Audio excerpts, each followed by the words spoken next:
Tes 1, 2, 3. Apa suara saya terdengar?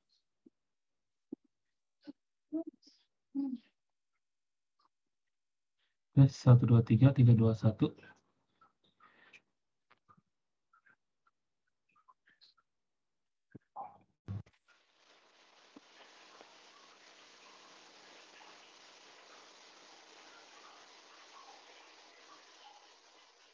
Tes 1, 2, 3, 3, 2, 1. Apakah suara saya terdengar?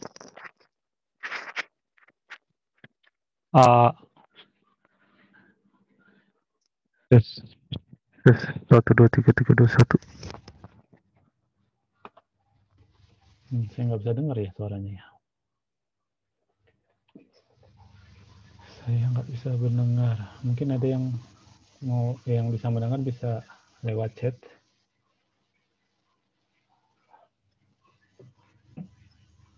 Oh, belum hadir ya, belum ada yang bantu. Tes. Oke. Bentar ya, ini saya pin out dulu. Baik.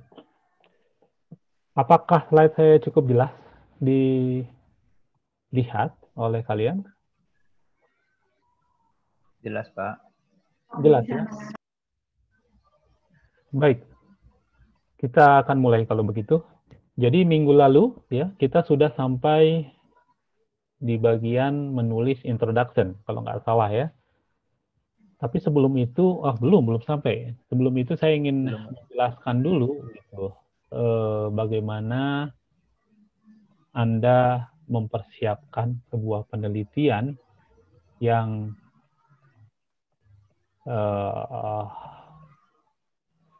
memang diperlukan di awal ya, sebelum menulis. Di mana saya taruh ya? Oke. Jadi kemarin kita sudah sampai sini ya. Kita mulai sebetulnya untuk mendapatkan makalah yang baik. Kita harus memulainya dengan melakukan penelitian yang baik. Ya, itu tolong dicamkan masing-masing. Karena saya sering mengisi sebuah bukan konferensi ya, sebuah pembelajaran begitu, bagaimana cara menulis makalah yang baik. Rata-rata mereka datang gitu kan, ya ini tidak dapat disalahkan ya. Mereka datang dengan sudah siap untuk menulis gitu ya. Artinya sudah ada data, mereka ingin menulis sesuatu, mereka datang di acara pembelajaran tersebut. Nah, seringkali permasalahan yang muncul adalah data yang mereka punya, bahkan kalau ditarik jauh, tujuan penelitian ya, yang mereka lakukan, penelitian yang mereka lakukan dengan tujuannya, itu kalau ditelusuri dari poin kebaruan atau novelty, itu boleh dibilang kebaruannya kecil atau rendah. Sehingga mereka juga bingung. Gitu. Sehingga orang yang membawa itu juga bingung. Ini kebaruannya juga saya bingung Pak gitu ya. Padahal mereka sudah melakukan penelitian selama ini, tapi mereka kebingungan dengan kebaruannya. Gitu. Artinya begini, ketika saya cari ternyata sudah ada Pak yang mirip-mirip dengan apa yang mereka lakukan. Nah ini ada kekurangan di sini. Artinya mereka tidak mempersiapkan penelitian ini dengan baik. Penelitian yang baik, makalah yang baik itu harus dimulai dengan penelitian baik. Penelitian yang baik itu bagaimana kita bisa dapatkan. Pertama dia harus punya novelty, dia harus punya ide, harus punya inovasi di dalamnya. Itu jelas. Bagaimana untuk mendapatkan novelty? Ya kita harus banyak baca. Kalau Anda nggak banyak baca tentang penelitian di bidang kalian gitu ya kalian tidak akan bisa mendapatkan kebaruan yang benar-benar baru. Maka pertama kalian harus mencari tahu, harus banyak baca, dan kemudian update menjadi sesuatu yang penting. Kemudian tidak bisa semua kita baca, oke kita harus seleksi ya. Saya sudah sampaikan bagaimana cara menseleksinya. Kemudian kita membuat rencana penelitian. Nah, ini penting ya. Jadi rencana penelitian itu dibuat tuh jauh-jauh hari. Tentu kalian juga pasti akan membuat rencana penelitian sebelum melakukan penelitian. Berbasiskan apa? Berbasiskan pengetahuan kalian, berbasiskan dengan data-data di literatur, ya kan? Tentu nanti juga akan dapat arahan dari ketua, ya, dari pembimbing Anda ya, promotor Anda. Oh, Anda penelitiannya tentang ini, silakan dicari sampai di sejauh mana sekarang, silakan dipelajari dan seterusnya. Dan kalian membuat rencana penelitian. Dan namanya perencana penelitian, rencana ya, tidak harus selalu tepat dengan apa yang ingin kita rencanakan di awal. Bisa saja dia itu berbeda, ya boleh-boleh saja berbeda ya. Di tengah jalan ada perbedaan. Kenapa? Karena tiba-tiba sudah ada paper yang mirip gitu ya. Sudah kita belokkan ke kiri, kita belokkan ke kanan, sedikit berbelok gitu. Nggak masalah. Ya temukan, makanya di situ diperlukan terus ide itu harus terus jalan, inovasi itu harus terus jalan, jangan berhenti di situ saja. Nah, tentu saja dalam melakukannya ya kita harus merencanakan metodenya bagaimana, misalnya kalau terutama di Indonesia ya, di tempat kalian berada sekarang ini, untuk beberapa penelitian yang melibatkan beberapa alat karakterisasi, alat karakterisasinya itu kadang tidak ada di Indonesia. Nah, oleh karena itu kalian harus berpikir dari awal bahwa kalian harus melihat ya karakterisasinya ada tidak. Oh, bentar, ada dari Anis Rohanda ini. Apakah Iya, Pak. kurang jelas ya? Iya, Pak, gambarnya agak blur ya, Pak ya. Notifikasinya jaringan Bapak bandwidth-nya rendah gitu, Pak, di screen kami. Nah, Oh, begitu. ya notifikasinya, Pak. Kalau gitu silakan dimatikan kameranya. Baik, Pak. Coba dimatikan kameranya. Mudah-mudahan dengan itu. Sekarang bagaimana? Apakah masih blur? Masih blur, Pak. Oke, kalau gitu kita ganti caranya. Mungkin karena ini pakai OBS jadinya agak blur ya. Oke, saya ganti.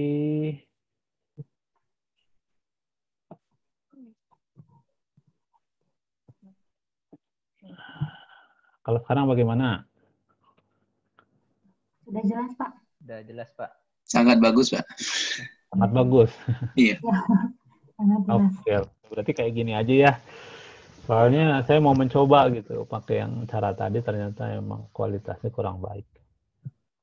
Baik, oke, kalau ini sudah jelas, saya tekan dulu berarti ya, supaya tidak berat.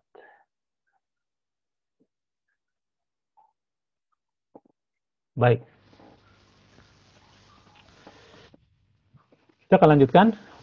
Ya berarti kalau gitu kameranya bisa di-on-kan lagi.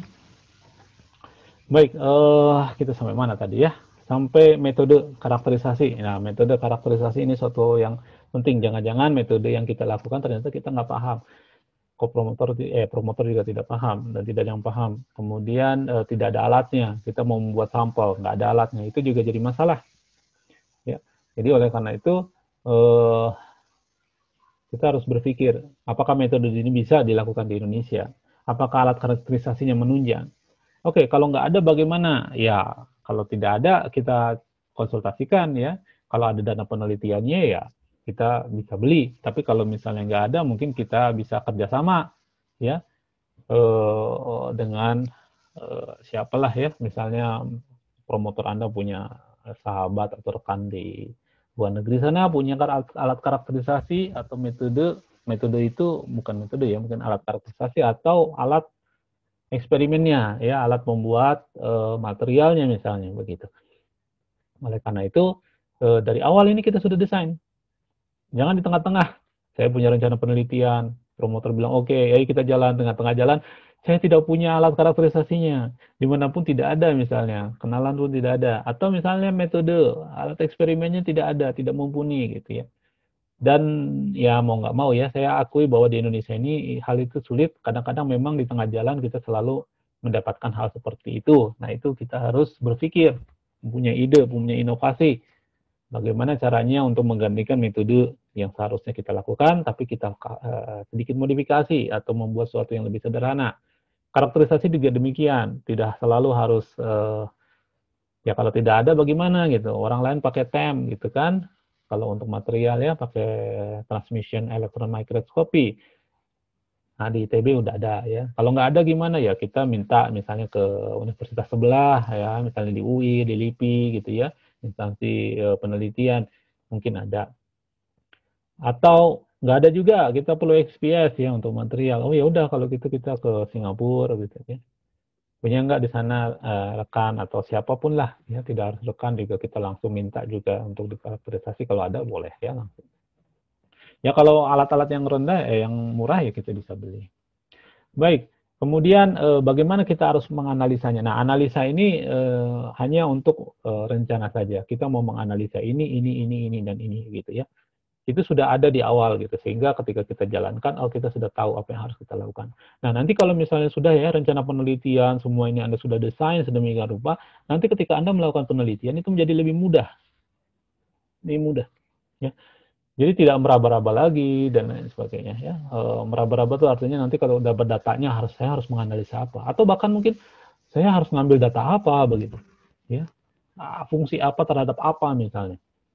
Ini untuk eksperimen ya. Kalau misalnya teori bagaimana? Mungkin kalau kalian ada ya bisa sharing ya teori bagaimana. Tentu kalau teori ya saya kurang tahu karena saya bukan bidang teori.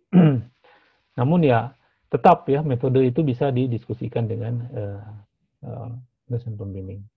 Kita mau menggunakan teori yang mana? Kita harus menggabungkan teori apa dan apa, atau kita harus merubah teori ini di dalam apanya, atau memperluas cakupannya atau mempersempit cakupannya, itu tergantung bidang ilmunya. Baik, oh ini pengelolaan nggak perlu ya, spin-off ini jangan khawatir ketika Anda punya rencana penelitian Anda lakukan, kemudian di tengah jalan, oh ternyata sudah ada orang yang mengerjakan, atau mungkin Anda tidak berhasil dengan metode yang Anda lakukan, dengan rencana yang tadi sudah didesain, ternyata hasilnya tidak sesuai dengan harapan, tidak sesuai dengan keinginan Anda gitu ya. Terus bagaimana ya? Coba di situ berikan lagi ide dan inovasi. Kadangkala kita bisa mendapatkan sebuah spin-off. Spin-off itu apa? Sebuah hasil yang berbeda di awal ya dengan yang kita harapkan, atau bisa jadi dia punya sifat yang lain, dia punya aplikasi yang lain, dan dia bisa memunculkan sebuah pengetahuan baru yang lain yang tidak kita sangka ya, atau bukan merupakan main tema, main topik, atau hal-hal yang ingin kita dapatkan di awal. Itu disebut dengan spin-off. Oh ternyata dia bisa berfungsi sebagai ini ya gitu, yang berbeda dari awal. Atau kita menemukan sebuah teori baru ya gitu. Itu spin-off jatuhnya. Atau saya mempunyai alat yang baru ya misalnya ya. Itu jadi spin-off. Dan banyak beberapa orang yang mendapatkan spin-off ini, malah tema spin-off-nya itu jauh lebih menarik dibanding dengan tema di awal ya. Tema di awal itu A, ternyata spin-off itu temanya menjadi B yang berbeda, tapi dia lebih menarik ya. Anda boleh pindah ya, karena penelitian itu dinamis. Penelitian itu dinamis, tidak statis. Jadi ketika Anda misalnya, oh novelty-nya sudah ditemukan orang, kemudian Anda berhenti, enggak, dinamis. Anda harus bisa berpikir secara fleksibel, secara apa ya, seperti elastis gitu ya. Pemikiran Anda tuh elastis. Kalau nggak bisa di sini ya kita belokkan sedikit gitu. Jangan terus terpaku dengan itu. Tapi tentu itu semua harus didiskusikan atau dikonsultasikan dengan pembimbing kalian ya. Jangan menentukan itu sendiri. Anda boleh memberikan ide, masukan. Oh ternyata ada yang baru. Ini kira-kira bagaimana gitu. Banyak kejadian seperti itu, tapi jangan khawatir. Nggak perlu ya. Baik. Nah, sekarang ketika Anda sudah masuk, sudah punya data, Anda masuk mulai menulis. Gitu kan. Rata-rata orang berpikiran seperti itu. Saya punya data, kemudian saya menulis. Tapi sebetulnya enggak. Enggaknya di mana? Kalian sebetulnya bisa memulai penulisan itu sejak awal. Jadi ketika Anda mulai start, mau melakukan penelitian, menunggu barang datang, dan lain sebagainya, Anda sudah bisa menulis sebetulnya. Minimal apa? Minimal judul. Terus apa lagi? Afiliasi, nama autor, afiliasi. Apalagi? Terus bagian introduction. Introduction itu kan sebetulnya belum ada hasil eksperimennya pun Anda bisa tulis. Hanya memang nanti ada variasi ya. Variasi itu artinya begini, seperti yang tadi saya sampaikan, ternyata penelitian di tengah jalan agak sedikit berbeda, nyeleneh gitu, dengan tujuan sempurna. Anda boleh nanti merubah kembali introduction. Ada yang berpikiran introduction itu nantilah dibuatnya setelah nanti kita buat hasilnya sudah ada baru kita buat introduction. Setiap orang beda-beda. Kalau saya ya bisa dimulai dari awal. Apalagi kalian yang sudah jelas ya bidangnya ya buat dari awal. Nah, bagaimana cara menulisnya? Nanti kita akan pelajari ya bagaimana cara menulisnya. Baik. Jadi yang namanya menulis itu mulai tulis sekarang. Jadi kalian udah selesai nih hari ini, silahkan ditulis tuh. Mulai dari mana? Judul bisa, afiliasi bisa, autor bisa, ya. Terus abstraknya udah Anda bisa tulis. Apa belum ada hasil? Ya berhenti tengah jalan abstraknya nggak apa-apa. Ya, minimal bagian depannya sudah ada. Sudah kebayang mau nulis apa? Oh nanti hasilnya yang ingin saya tekankan tuh hasilnya tentang ini. Gitu. Kemudian setelah itu apa? Setelah itu bagian introduction. Bagian introduction bagaimana? Ya, bagian introduction ya nanti kita pelajari. Oh, ya Anda mulai buat ya sedikit demi sedikit. Apalagi metode kan sudah ketahuan nih. Ya, metode sudah ketahuan. Anda tinggal buat metodenya, maunya seperti apa. Kemudian setelah metode apa? Gambar-gambar di dalam metode juga bisa, ya. Udah bisa dituliskan. Saya rencana begini. Kalau saya di bidang material udah dituliskan bahan materialnya apa. Kemudian bagaimana apa namanya alat-alat yang kita gunakan apa, itu bisa ditulis. Kemudian bagian hasil ya belum ada hasilnya ya nantilah. Ya. Tapi minimal selama kalian untuk membuat itu Anda sudah terlatih menulis menggunakan Mendeley, menggunakan apalagi EndNote atau menggunakan satu lagi itu. Ya itu. Nah, ya, jadi Anda harus bisa itu semua. Salah satu saja sih. Udah terlatih. Jadi melatih.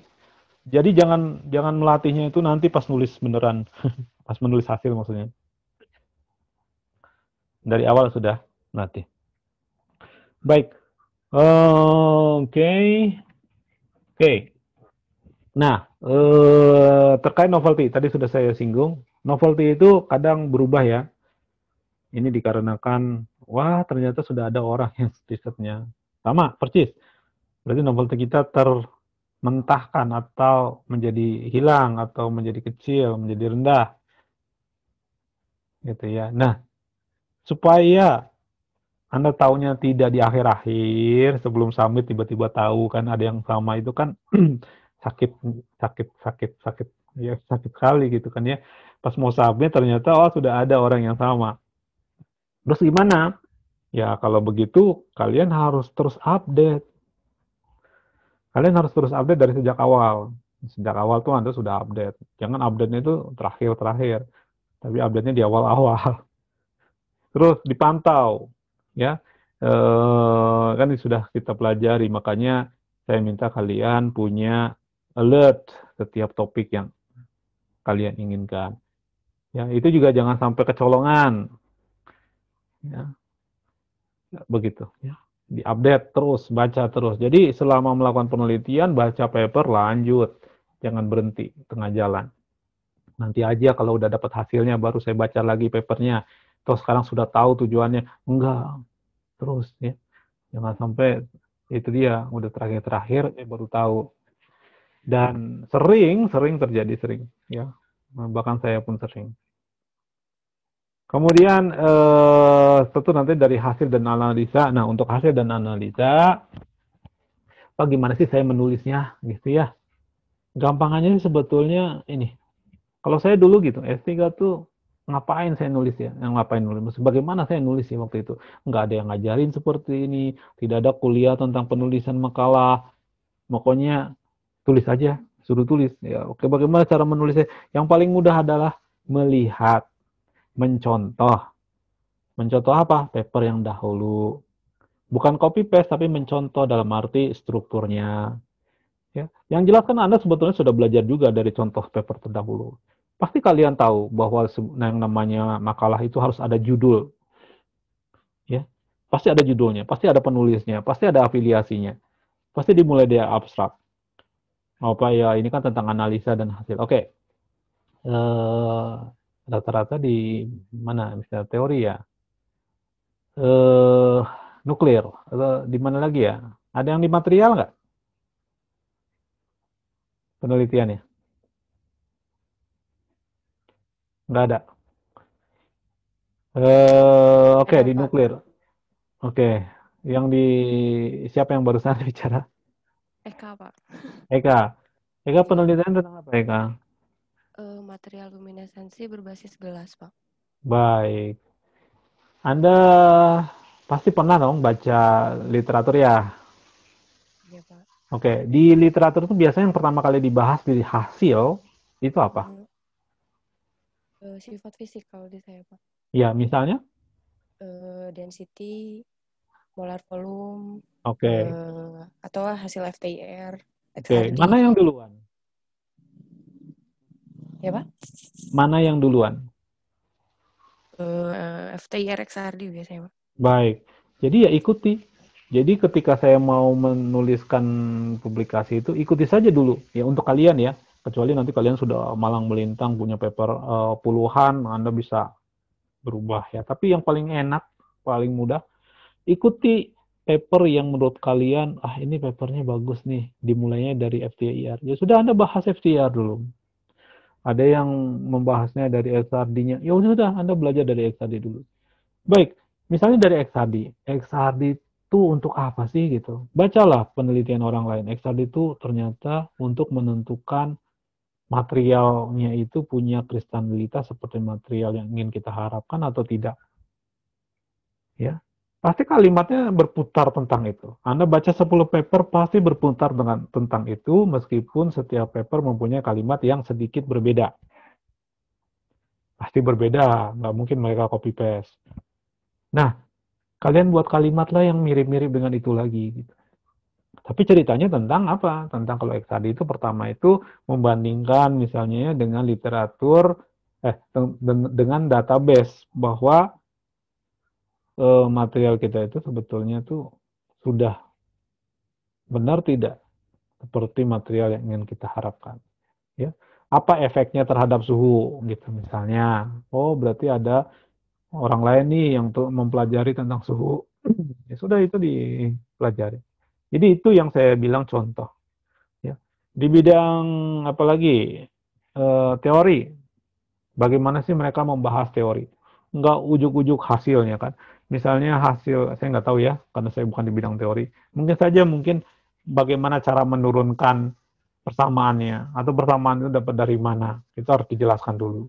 Ya udah Anda jelaskan bagaimana orang lain menjelaskan strukturnya seperti itu. Anda gunakan strukturnya seperti itu ya untuk penelitian kalian. Ini yang paling mudah. Yang paling mudah. Ya. Dari sini juga Anda sebetulnya bisa melakukan perencanaan penelitian. Sudah di awal, oh saya mau ngikutin si A di bagian ininya. Oh saya pengen mengikuti si B untuk bagian karakterisasi ini. Saya ingin mengikuti si C untuk karakterisasi ini. Boleh ya, Anda susun. Tentu nanti setelah itu baru Anda belajar lebih dalam lagi. Oh ternyata begini toh yang nulis paper, cara nulis paper itu. Ya, mulai berkembang. Saya sedikit rubah. Ternyata orang tuh bervariasi di sini ya. Tidak selalu pertamanya itu awalnya XRD. Oh saya lebih setuju misalnya diawali dengan SEM. hasil SEM untuk bicara tentang morfologi dulu, gitu, ya. Dan lain sebagainya. Begitu. Ya, kita lanjut ya. Oke, ketika kita dapat hasil, ya, hasil itu kita sebetulnya harus punya grafik yang menarik. Kita buat grafik yang menarik, kita buat gambar yang menarik. Kalau kalian buka-buka paper, ya, yang dulu-dulu, yang di manalah gitu ya, yang di tempat-tempat yang impact faktornya tinggi, yang Q1 Journal, ya. Coba perhatikan bagaimana mereka menulis grafik. Ya. Jangan sampai, ini banyak di Indonesia nih, dia mengambil dari Excel, ya, yang standar. Kan Excel tuh ada tuh ya grafik standar ya. Jangan langsung copy paste dari situ, langsung ke sana. Ya. Nah itu jangan sampai nanti di bagian labeling itu, memorinya itu ada yang kalau 10 pangkat sekian itu ditulisnya pakai E. Ingat ya, ada E ya. Nah, jangan sampai ada tanda itu gitu di tempat kita. Jadi kalau saya editor tuh saya melihatnya gitu. Ini orang benar-benar menulisnya dengan kerja keras nggak gitu ya. Dilihat. Kalau misalnya nulisnya cuma pakai Excel, copy paste dari Excel, fontnya itu sulit dibaca. Setiap gambar punya size yang berbeda-beda. Nah itu baik ya. Ada nggak contohnya ya? Coba saya lihat di sini ada nggak contohnya? Gimana ya?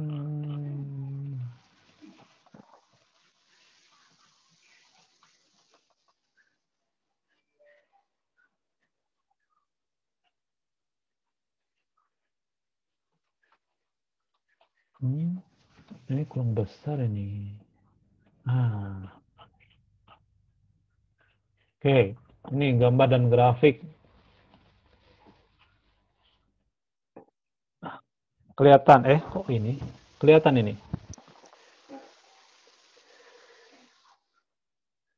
Anda bisa nggak gambar seperti ini? Ya, entah itu. Saya nggak tahu kalau teori-teori mungkin fenomenanya bisa digambar. Desain, kalau desain tempat nuklirnya mungkin desain. Kalau material ya material seperti ini. Itu digambarkan dengan yang menarik. Jangan gambarnya itu kurang baik lah. Anda sudah S3 untuk paper yang bagus, gambarnya ya kayak gini. Grafik pun demikian. Grafik dibuat yang baik, yang ya seperti pada gambar seperti ini. Ya. Ada yang berwarna-warni, begitu ya. Jangan cuma Excel aja dimasukkan gitu ya. Coba Anda lihat lagi bagaimana orang lain menulis, bagaimana orang lain membuat gambar. Ini saya satukan jadi gambarnya jadi agak kecil, namun kalau dilihat di aslinya itu cukup harus bisa dilihat oleh mata. Ketika meskipun dikecilkan itu sekecilnya yang ada di paper itu harus bisa dilihat oleh pembaca ya, jangan sampai tidak.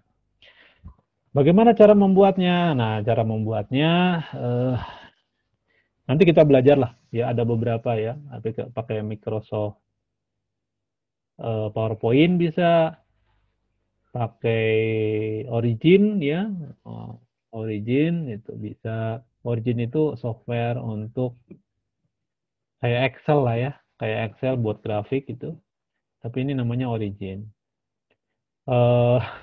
Cuma sayangnya berbayar. Nanti mungkin Fitri bisa bantu bagaimana sih cara membuat grafik yang bagus gitu ya. Terus bagaimana cara menggunakan Origin, bagaimana cara menggunakan PowerPoint aja ya. Misalnya gambar yang di atas nih, kiri, itu gambar SEM. Gambar SEM itu kan gray scale ya. Ada yang hitam, ada yang abu-abu gitu. Itu dengan mudahnya pakai PowerPoint itu kita bisa rubah warnanya seperti ini. Ya. Dalam hitungan detik loh. Gampang. Dalam hitungan detik, ya kalau misalnya hitungan detik, loh, salah saya. Harusnya bukan di situ ya.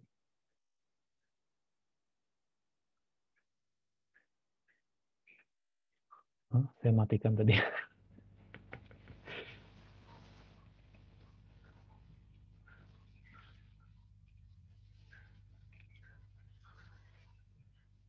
Bentar ya, saya salah. Ya, misalnya saya punya apa, misalnya gambar, nah, apa gambar ya? Oh, ini nggak ada gambar sih. Ya, nggak mau, ini nggak ada ya. Ini tinggal saya mau kasih warna yang kayak tadi ya. Saya mau kasih warna kayak gini, ya. Karena tadi grayscale kan ya. Saya mau kasih warna biru, jadi ya. Cuma 1 detik kan. Jadi kalau kalian satukan, ini gambarnya bisa kayak gini. Banyak hal ya, nggak hanya ini salah satu saja. Anda buat yang bagus lah intinya. Intinya Anda buat yang baik. Baik, itu tentang grafik ya. Kita kembali lagi.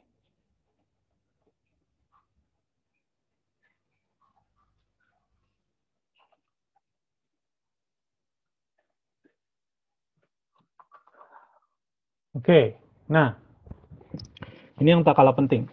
Bagian discussion. Biasanya hasil dan discussion itu kebanyakan di berbarengan ya, dibuat dalam satu bagian, tapi ada juga yang dipisah.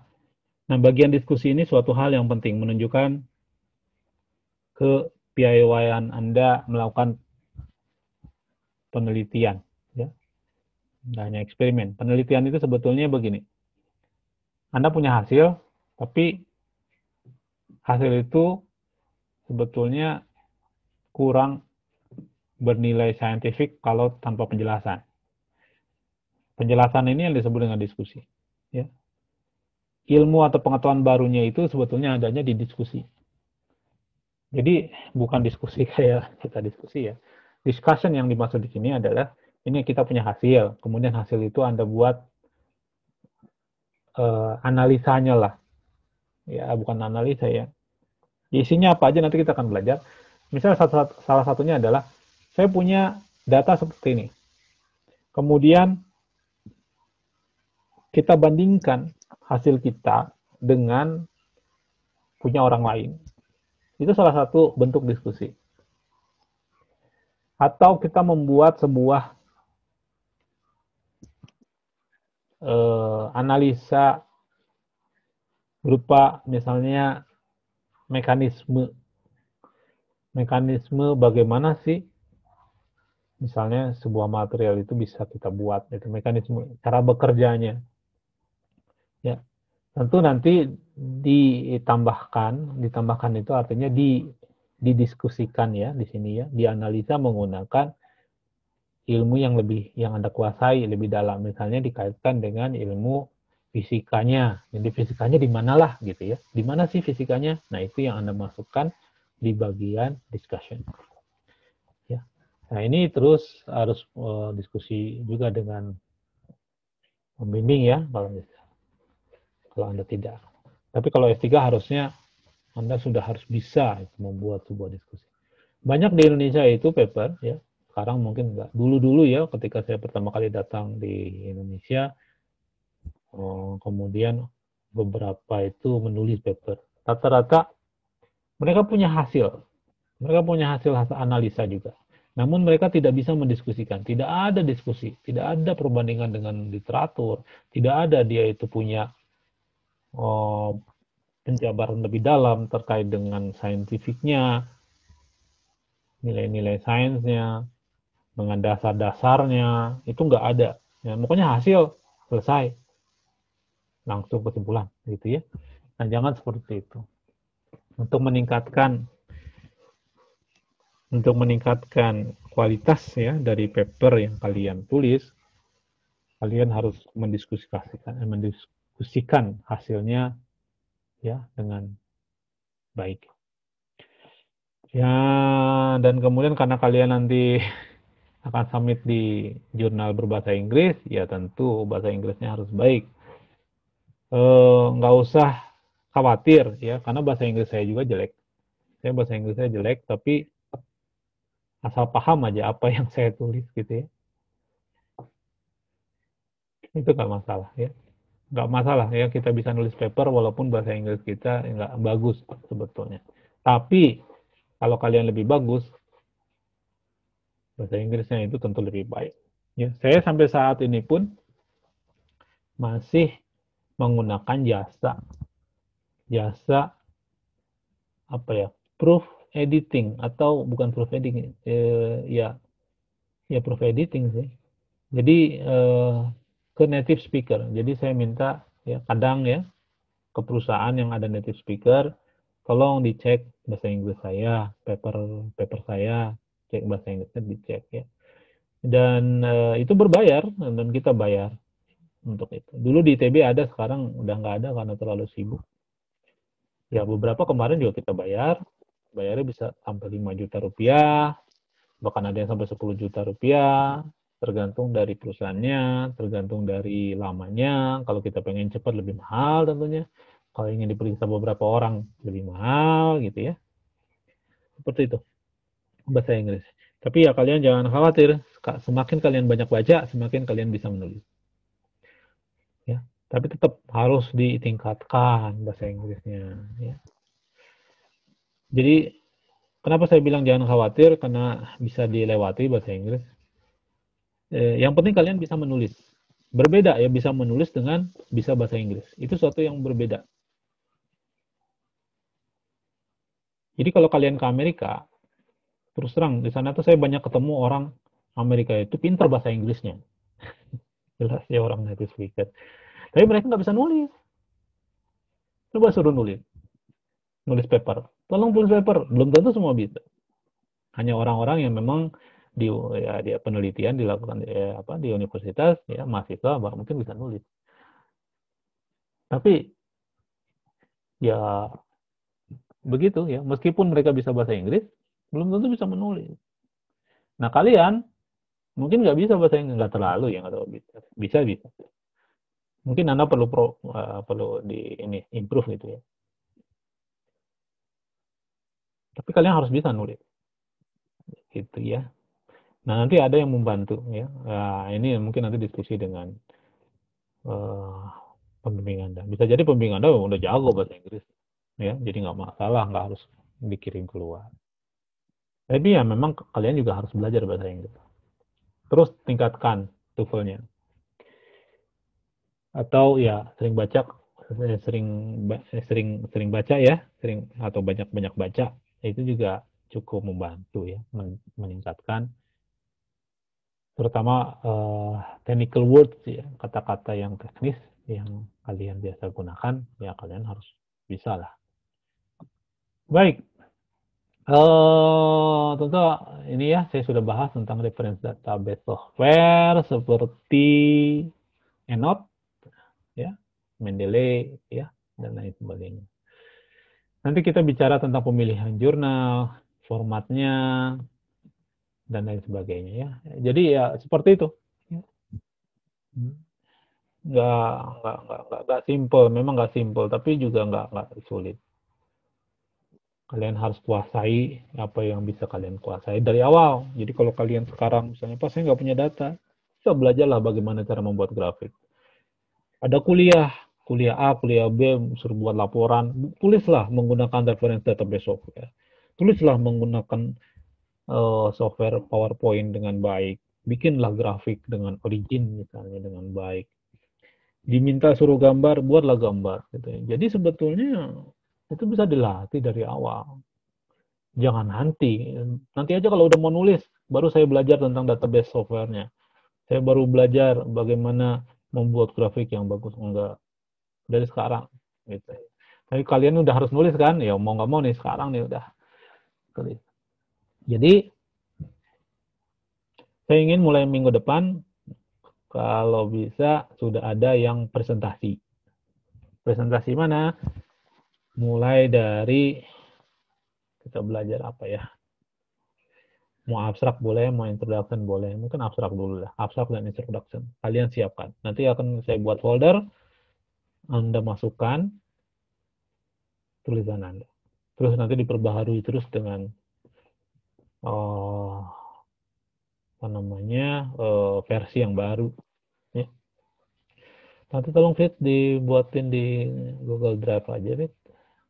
Satu folder ya seperti dulu. Nanti per mahasiswa punya nama folder sendiri. Kalian inputkan. Oh ya, satu lagi untuk menulis nanti kita langganan Grammarly. Jadi kalian nanti boleh pakai Grammarly ya. Nanti Fitri bisa jelaskan. Kita udah dapat yang baru belum, Fit? Akunnya, Fit. Nah, Pak, saya coba cek dulu. Kemarin perpanjangnya Juni. Itu kan untuk yang di lab ya. Kita pengen punya satu lagi khusus untuk ini. Baik. Kenapa kok putus-putus, Fit? Oh enggak Pak, akun yang kelas publikasi memang ada satu terpisah. Oh iya. Iya. Baik. Sampai sini ada yang mau ditanyakan nggak?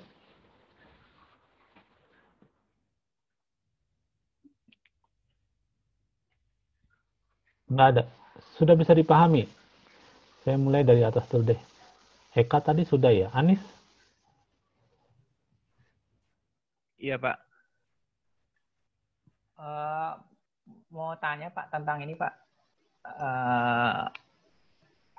Di kurikulum fisika itu kan untuk capaian publikasi agar lulus setiap tahapnya PDSK itu kan dalam rentang tertentu, Pak. Jadi misalkan ngambil PDSK 3 nih, yang bisa diklaim itu pada saat rentang berlakunya atau saat mengambilnya mata kuliah tersebut dengan maksimal 2 semester ya, Pak ya. Nah, saya minta pendapat Bapak, Pak, mengenai hal tersebut.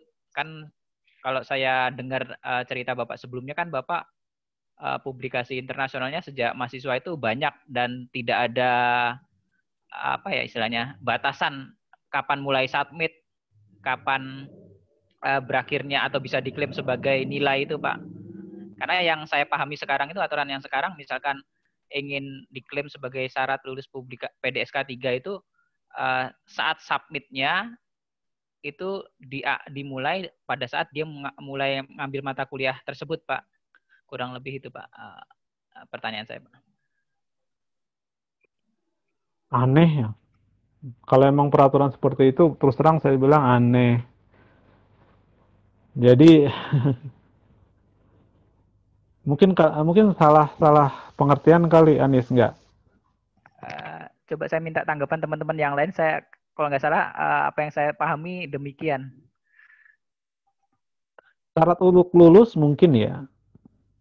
Tapi seperti saya misalnya, kalau saya nih, karena saya diminta agar mahasiswa bisa menulis setelah mengikuti kuliah ini, gitu kan, dan sebagai bukti ya harus ada tulisannya dan disubmit begitu gitunya. Tapi saya tidak mengharuskan harus submit dalam rentang waktu ini. Anda boleh pakai paper kalian yang sudah di-accept asal first name di semester yang lalu, setahun yang lalu. Bahkan kalau ketika master pun kalian bisa menunjukkan ke saya bisa nulis kok Pak, ini ada buktinya, saya menulis, ini makalah dulunya, kemudian ini submisinya, saya bisa submit sendiri, meskipun pakai akunnya dosen gitu ya. Ini hasil reviewnya, saya sudah mencoba menjawabnya sendiri, kalian bisa membuktikan itu, Anda lulus mata kuliah ini. Karena memang tujuannya adalah bagaimana cara Anda ini. Nah, tahu saya, ya kalau saya kan dulu di luar ya, bukan di sini. Yang namanya mata kuliah kayak PDSK atau PSDK? PDSK, Pak. PDSK. Oke. Nah, PDSK, kenapa itu kuliah dibuat? Kuliah dibuat itu supaya mahasiswanya bisa lulus tepat waktu 3 tahun. Bukan untuk membatasi mahasiswa itu cuma punya paper 1. Bukan membatasi mahasiswa itu harus punya proceeding 1 Seharusnya bukan. Tapi memang sebagian orang kalau nggak digituin, mereka nggak buat di awal-awal. Dan kalau saya diminta, coba buktikan kalau misalnya kayak dulu sebelum ada sistem PSDK, apakah anak-anak itu bisa lulus 3 tahun? Nggak ada buktinya. Emang tidak pernah kejadian. Ada mungkin 1-2. Rata-rata lulusnya 5 tahun. Oleh karena itu, dibuatlah sebuah aturan. Ya sudah, kalau emang nggak ada buktinya, nih saya buat nih, supaya mereka tuh bisa lulus 3 tahun. Caranya, setiap PDSK kalian harus ada progres. Progresnya berupa apa? Berupa paper atau proceeding dan lain sebagainya. Itu suatu hal yang baik. Tapi jangan sampai orang yang tiba-tiba 1 tahun bisa nulis paper 5, 2 tahun bisa tulis paper 10, hanya gara-gara dalam 1 semester dia nggak nulis, nggak sesuai dengan target bahwa PDSK 3 harus nulis paper, dan ternyata 10 papernya sudah dipublish di PDSK 1, kemudian jadi nggak lulus gitu. Kemudian dia jadi nggak lulus. Jangan sampai seperti itu gitu. Kalau itu saya pun nanti akan ikut protes. Misalnya kalian nih bisa nih nulis paper. Tahun pertama saya bisa nulis 3, gitu kan, 2, 3. Wah, tahun kedua bisa. Nah, pas di semester ke berapa? PDSK 3 tuh. Pas semester keempat atau kelima, ternyata kalian tengah jalan sakit atau gimana, sehingga atau alatnya gimana rusak, sehingga Anda tidak bisa nulis paper. Itu kan? Saya nggak lulus-lulus. Paper saya sudah 5, tapi saya dengan sistem jadi nggak lulus. Itu kan aneh. Aneh bin ajaib. Kalau itu saya akan protes. Saya sendiri, meskipun itu bukan mahasiswa saya akan protes. Ini apa-apaan begitu. Jadi saya nggak setuju kalau misalnya tadi ya, diharuskan untuk ada paper harus disubmit di PDSK 3 sehingga kalian harus menyesuaikan. Menyesuaikan begini, seharusnya saya bisa publish di tahun pertama. Enggak, saya pindahin aja ke tahun kedua pas PDSK 3 supaya nanti saya bisa lulus. Itu salah, salah. Ya. Kalau salah yang di MU sih sering Liverpool ya. Itu sering masukin gol. Kayak gitu. Jangan sampai seperti itu gitu. Kalau emang orang sudah punya kemampuan menulis 2, 3 di tahun yang dia harusnya ada syarat gitu kan, nggak bisa nulis, ya pakailah paper yang sebelumnya. Karena tadi saya sudah sebutkan mengapa mata kuliah itu dibuat aturan seperti itu, karena banyak orang yang nggak nulis sampai tahun itu, dipaksa untuk nulis. Begitu ya. Jadi kalau kalian bisa nulis sekarang, tulis sekarang. Ajukan nanti pas PDSK 3, dalam rentang sekian saya harus submit. Enggak, Pak, saya sudah submit. Nanti kita tanyakan, kalian bisa protes sampai ke atas. Tolong, apa maksudnya saya harus publish di sini gitu, sedangkan saya bisa publish sebelum itu gitu. Maksudnya apa? Gitu. Itu kalian bisa protes dan kalian menang harusnya. Dengan aturan itu. Saya bisa nulis paper 5 kok setahun gitu. Bilangnya nanti, saya bisa nulis paper 5 kok setahun, kenapa saya harus nulis di semester PDSK 3? Gitu ya. Ya, itu sebetulnya mungkin salah pengertian aja. Saya kira nanti itu bisa didiskusikan. Ya, mungkin nggak seperti itu. Ya. Itu mungkin untuk yang belum punya paper, diminta, kalau nggak lulus. Itu saya setuju. Sama halnya sekarang, kuliah saya sekarang. Kalian kalau mau lulus ini ya bisa submit, gitu. Sedikit memaksa, karena saya juga awalnya kan nggak begitu di dalam silabusnya. Namun kemarin dipaksa seperti itu, ya sudah, saya ikut, oke, saya nggak apa-apa. Gitu. Tapi nanti dulu kalau misalnya dari kalian sudah nulis paper, udah publish, ya kalian otomatis bisa lulus lah. Asal kalian bisa menunjukkan ke saya, nih Pak papernya, saya post name, saya dulu submitnya begini, caranya begini, saya lihat gambarnya, kualitasnya, oh iya memang ini Q1, Q2 ya. No problem. Mantap. Paham ya, Anis ya? Iya, Pak. Oke. Good. Ada lagi yang lain? Junius. Junius baru nih. Iya Pak, baru PRS Pak. Oh, baru PRS. Kenapa Nah, emangnya iya. sebelumnya? Nah, jadi gini Pak, ada diskusi dengan Kaprodi S3 dokter kemarin, katanya mata kuliah wajib yang digunakan untuk kualifikasi nggak bisa digunakan Pak. Jadi kalau saya cek lagi, ternyata kalau saya kurangi itu kurang jadinya SKS untuk lulus Pak. Jadi setelah diskusi dengan promotor dan juga dengan Pak Supri, jadi saya juga diskusi dengan Kaprodi sebelumnya, ya beliau menyarankan untuk ambil aja Pak, biar aman gitu. Jadi saya ambil mata kuliah dah dengan persetujuan Berapa? promotor. Gimana Pak? Berapa? Semesternya harusnya udah tahun 2016 udah semester 9. Terus udah punya paper kah? Sudah Pak, sudah. Q1, Q2? Udah accepted Pak. Q1, Q2. Q2? Q2. Q2 Itu bisa lulus. Tinggal nanti tunjukkan Ya, ke itu saya kalau pernah saya takutnya, submit. saya takutnya gini Pak, kalau seandainya di akhir nanti dipermasalahkan kan jadi masalah. Jadi biarlah ambil mata kuliah ini. Lagi juga Ya, masalah kekurangan SKS gitu. Iya Pak. Nah, ya. Kalau sebenarnya kalau di SKS saya itu udah 41 Pak. Cuman kemarin diskusi dengan Pak Rahmat, mata kuliah yang diikutkan untuk kualifikasi nanti tidak diikutkan dalam transkrip. Jadi kalau itu kan 41 kurang 3 jadi 48 Pak. Makanya saya ambil mata kuliah ini, mudah-mudahan bisa 40 lagi. Ya. Oke.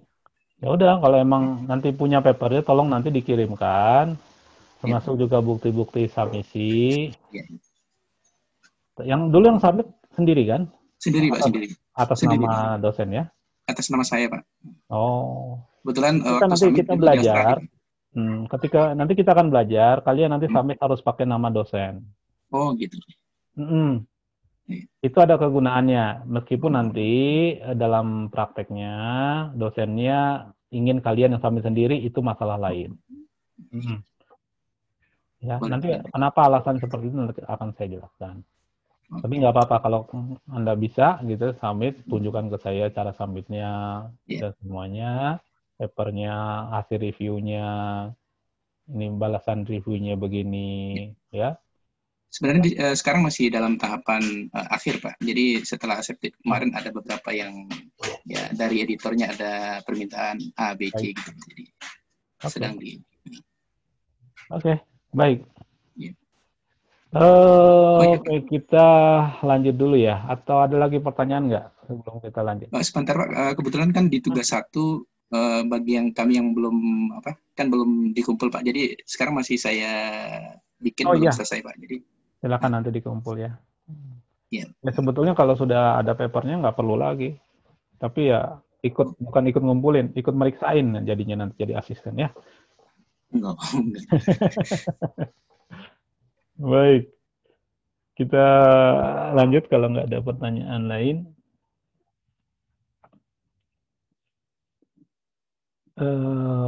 Ini nanti kita bahas lagi. Bentar. Kita masuk ke bagian introduction. Ya, bagian judul. Ya, judul. Ini udah banyak yang tahu ya. Judul. Judul itu adalah abstraksi tertinggi. Ya. Harus menarik, harus mencerminkan isi. Ya, menjelaskan isi temuan. Kebaruannya apa, nilai saintifik yang menariknya apa. Dan ya tidak terlalu panjang dan tidak terlalu pendek. Ya, pendek juga sebetulnya nggak apa-apa. Jangan terlalu panjang lah, ya. Tapi panjang pun nggak masalah. Saya pernah lihat-lihat, ada juga yang panjang, nggak masalah. Ya. Dan secara umum gitu ya, katanya sih judul itu bisa ditulis di paling akhir. Ya, tapi kalau saya nggak, supaya saya semangat, saya tulis dulu judulnya. Yang penting ada dulu dalam tulisan. Gitu ya. Nanti berubah ya nggak apa-apa. Biasanya bukan ditulis di akhir, biasanya disesuaikan di akhir. Ya, tergantung dari nanti arahnya kemana. Bisa jadi mungkin isinya agak berbeda dengan di awal ya. Kemudian kalau kalian cari di Scopus, cari di Google Scholar, itu pasti paling yang kalian baca pertama kali adalah judul. Oleh karena itu kalian harus membuat judul itu yang kreatif, yang tentu tidak boleh sama dengan yang lain. Malu kan kalau misalnya judulnya ada yang sama gitu, disangkanya kita plagiat. gitu ya. Jadi tolong itu dibuat yang khusus. Isinya berapa? Ada yang 3 kata ada yang 1 kata nggak ada. Biasanya 3-4 kata. Biasanya berapa kata? Sebetulnya nggak ada ya. 12-15 kata itu ya umumnya aja, tapi bisa lebih, bisa kurang, nggak terlalu sesuatu hal yang harus. Tapi memang ada mungkin beberapa jurnal punya aturan ya, aturannya nggak boleh lebih dari sekian, gitu ya. Mungkin ada, nggak boleh panjang-panjang. Ya itu nanti dibaca. Jadi nanti kalian sebelum submit itu harus baca aturan jurnalnya seperti apa, cara menulisnya bagaimana. Jangan menganggap semua jurnal sama begitu. Ya. Kadang jurnal A begini, jurnal B beda. Baik, setelah judul nanti di bawahnya selalu ada autor. Autor siapa? Penulis. Ya, ada yang namanya autor korespondensi. Jadi penulis korespondensi ya, korespondens autor. Ya. Nah, tentu Anda sudah tahu yang namanya autor itu ya orang yang menulis, tapi bukan berarti menulis semua ya. Bisa jadi dia melakukan penelitian, eksperimen, tapi dia nggak nulis. Itu boleh nggak? Boleh. Ya. Artinya orang yang bertanggung jawab terhadap isi. Ya. Orang yang terkait dengan penelitian. Boleh. Yang wajib, bukan wajib, yang bisa dijadikan autor. Ada yang terkait dengan penelitian, tapi tidak seharusnya ada di autor itu juga ada. Misalnya, yang terkait, orang yang ngambilin karakterisasi, SEM, TEM, XRD, itu kan mereka terkait juga ngambilin data kita. Ya, tapi dia tidak berhak untuk masuk menjadi autor. Ya, meskipun ada yang masukkan. Ya, itu tergantung nanti siapa yang menentukan. Yang menentukan autor adalah pembimbing. Atas usulan kalian boleh. Tapi pembimbing yang punya hak untuk memasukkan autor. Termasuk urutan. Jadi urutan jangan kalian masukkan gimana Anda gitu ya. Nah, namun beberapa jurnal di fisika itu yang ada aturan, ada yang mengharuskan berdasarkan abjad. Jadi kalau namanya dari A duluan di awal gitu, itu ada ya. Namun nggak populer. Yang paling populer adalah yang punya kontribusi terbanyak itu di depan, nama pertama. Begitu. Nah itu tolong dibicarakan dengan pembimbing kalian. Ya. Siapa yang nama pertama, siapa yang nama kedua, siapa yang nama ketiga, sama nama keempat. Oke, cara penulisannya pun tergantung jurnal ya, beda-beda. Namun biasanya tulis nama lengkap. Tulis aja nama lengkap dulu. Nah, nanti kan dikasih tahu, oh ini harus disingkat dan lain sebagainya. Kalau nggak pede, mah tulis nama lengkap dulu. Biasanya memang diminta umumnya nama lengkap. Kemudian ditulis ada yang namanya afiliasi. Afiliasi ini adalah misalnya kalau afiliasi kalian adalah ITB. Namun, ini ada kontroversi juga. Pak, saya sebetulnya dosen di universitas tertentu. Saya dapat tugas belajar. Sehingga sekarang saya mengambil S3. Boleh nggak saya menuliskan afiliasi universitas saya di tempat saya bekerja, di samping afiliasi kalian sebagai mahasiswa di ITB. Nah ini secara ITB katanya, beberapa GB itu bilang nggak boleh. Namun kalau saya sebagai pembimbing, saya memperbolehkan. Ya, karena nggak ada yang rugi kok. Cuma menambahkan satu afiliasi lagi. Artinya ada 2 afiliasi. Mungkin kalian pernah lihat satu orang punya 2 atau 3 afiliasi di dalam papersnya. Itu suatu hal yang biasa saja. Ya. Sama ketika saya di Hiroshima dulu juga, ketika S3, itu nggak boleh. Tapi kebetulan saya nggak punya afiliasi lain, jadinya nggak masalah. Ya. Ya kalau di luar negeri sih mungkin saya bisa pahami mengapa gitu ya, karena nanti permasalahannya adalah permasalahan siapa tentang hak cipta, bukan hak cipta ya, hak cipta ya, hak cipta dan semacam lah gitu ya, kayak paten lah gitu. Nanti ada masalah kalau misalnya nanti ada afiliasi tempat yang lain, bisa jadi demikian ya. Namun ya kalau orang itu bekerja di sana, toh mereka juga bilang nanti, ya tapi kan Anda lagi off, ya. Anda off kan berarti kan seharusnya tidak di sana, gitu. Anda bekerjanya mengambil kuliah studi di sini, gitu.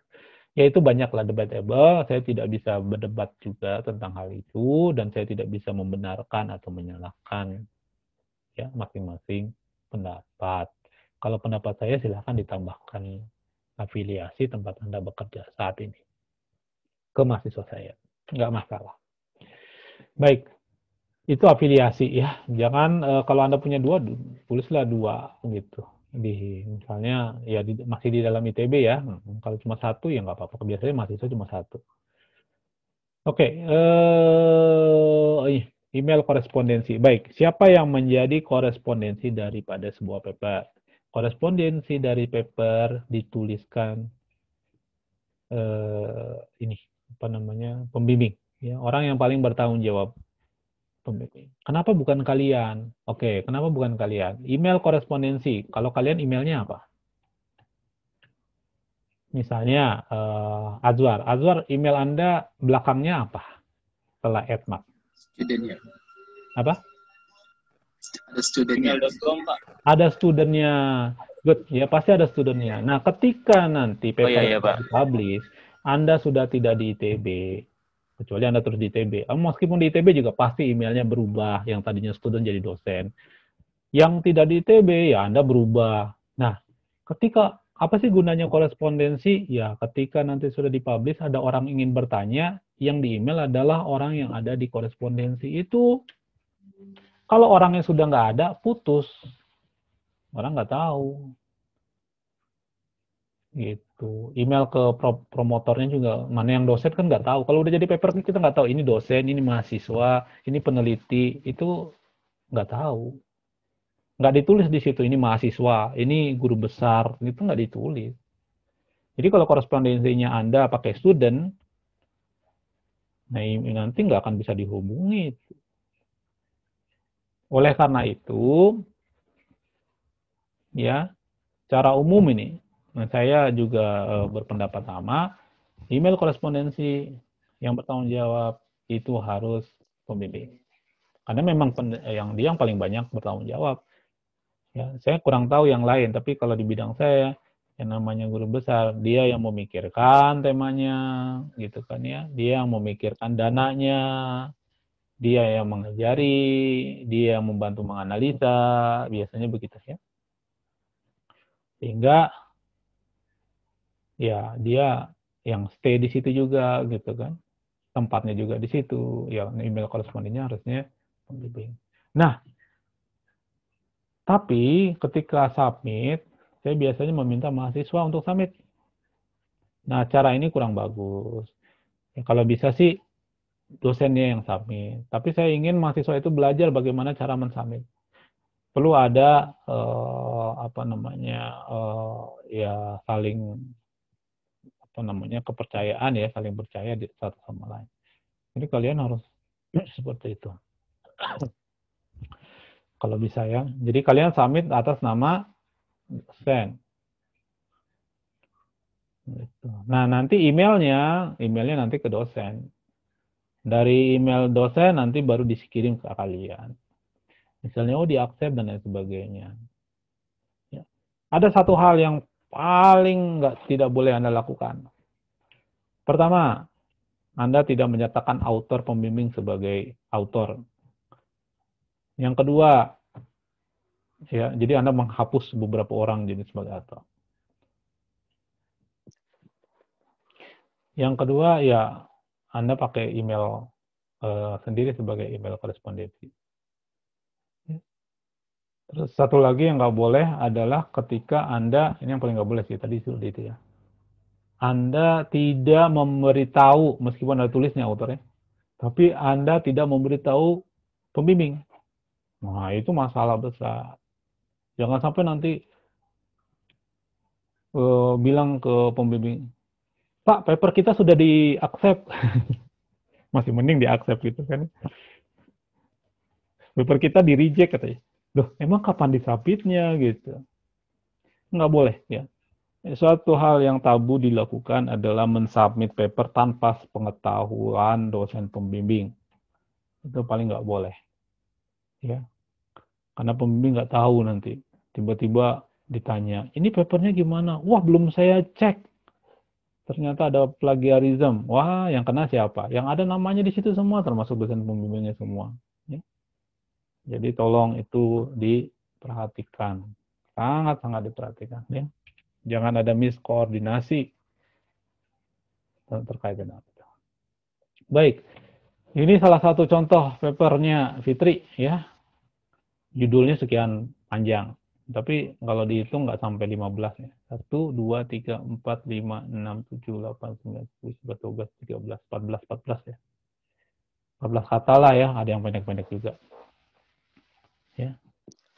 Di sini ada Fitri nama pertama, kemudian nggak ada tulisan ini dosen, ini mahasiswa, itu nggak ada. Ya. Corresponding author biasanya di bawah tuh ada tulisan email Ferry.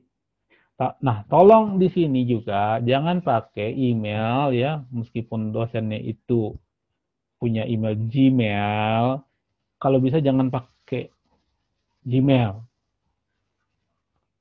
Ya. Pakai institusi. Meskipun nanti ada masalah, pakai yang punya institusi. Masalah itu maksudnya emailnya kadang telat datangnya dan lain sebagainya, pakai institusi. Yang ada ITB-ACID-nya. Jangan pakai Gmail, pakai Yahoo Mail, pakai apa mail gitu ya. Seperti itu. Baik. Ini contoh yang lain. Ya. Sama ya, semua sama. Ya, pasti ada judulnya, ada namanya, dan lain sebagainya. Oke. Sampai sini ada yang mau ditanyakan tidak? Fit, coba ditambahin Fit 1, 2 Fit. Saya minum dulu bentar.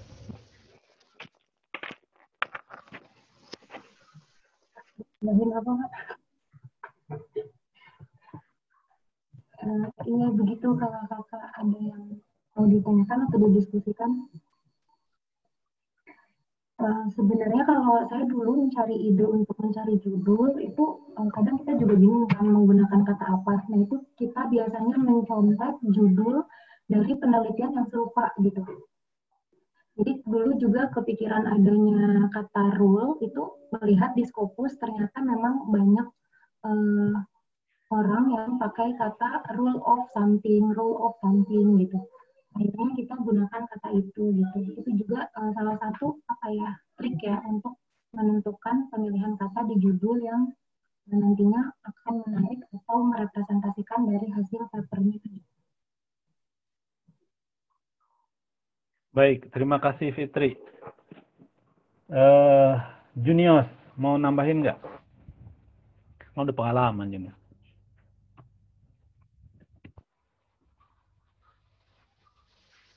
Junior, mau nambahin? Kayaknya kalau dari ini Pak sudah sudah bagus ininya judulnya. Jadi dari judul ada keingintahuan orang untuk melihat ke dalamnya apa gitu. Jadi, memang dari judul melihat paper itu bagus. Oke. Ketika membuat judul itu juga merupakan poin penting untuk paper kita itu dapat diterima atau tidak. Baik. Ingat ya, di dalam judul itu sebaiknya diberikan mana poin kebaruan. Nah, poin kebaruannya sedapat mungkin masuk dalam judul. Nah, suara saya kecil berarti barusan. Jadi kalau bisa di dalam judul itu diberikan nilai kebaruan. Misalnya begini, dari judul ini, hydrothermal root, gitu. Yang paling akhir, apakah ada kebaruan? Nggak ada. Quantum dot synthesis, ada kebaruan? Nggak ada. Graphene quantum dot synthesis, nggak ada kebaruan. Photoluminescence-nya, tidak ada kebaruan. Jadi, dari photoluminescence sampai hydrothermal root, kalau dia berdiri begitu saja, itu nggak ada kebaruan. Coba Anda nulis judulnya, photoluminescence of graphene quantum dot synthesized by a hydrothermal root saja, nggak ada kebaruan. Ada kebaruan di mana? Role of CN configuration. Pada saat itu, Ini baru. Belum ada orang yang bicara tentang gunanya atau peranan daripada CN konfigurasi di dalam apa? Di dalam ini. Kalau yang photoillumination graphene quantum dot ini sudah ada. Cara pembuatannya sudah ada. Dan bisa jadi hydrothermal route itu juga kebaruan. Kalau bicaranya misalnya diambil dari roll of bla bla bla bla sampai graphene quantum dot saja. Itu bisa jadi nggak ada kebaruan. Orang sudah ada. Tapi ketika kita tambahkan yang dibuat dengan hydrothermal route, itu mungkin ada kebaruannya. Jadi seperti itu ya. Jadi harus ada nilai kebaruannya di situ sebaiknya. Meskipun ada yang enggak ya, tapi Anda belajar untuk membuat kebaruan dengan dibuat satu atau dua kata di dalam judul. Baik. Kemudian waktunya masih ada. Abstrak. Nah, abstrak. Abstrak adalah ringkasan makalah yang membantu pembaca dalam hal pertama menyimpulkan tujuan penelitian atau apa yang dilakukan, telah dilakukan ya oleh orang ini ya. Terus apakah itu berhasil gitu atau tidak itu boleh disampaikan. Kemudian mengetahui metodenya, pelaksanaannya bagaimana, pakai cara apa, diapakan, yang bagusnya maksudnya yang barunya di mana gitu ya. Kalau di metode misalnya. Dan apa sih hasil temuan yang baru yang penting tentunya saja. Yang penting yang sudah diketahui atau dipelajari di studi ini ya. Dan boleh ditambahkan manfaat atau dampak penelitian dari penelitian yang dilakukan ya. Jadi abstrak itu adalah bagian makalah yang paling banyak dibaca setelah judul. Jadi judul yang paling banyak kemudian abstrak. Kalau kalian cari di Scopus pasti dilihatnya judul dulu.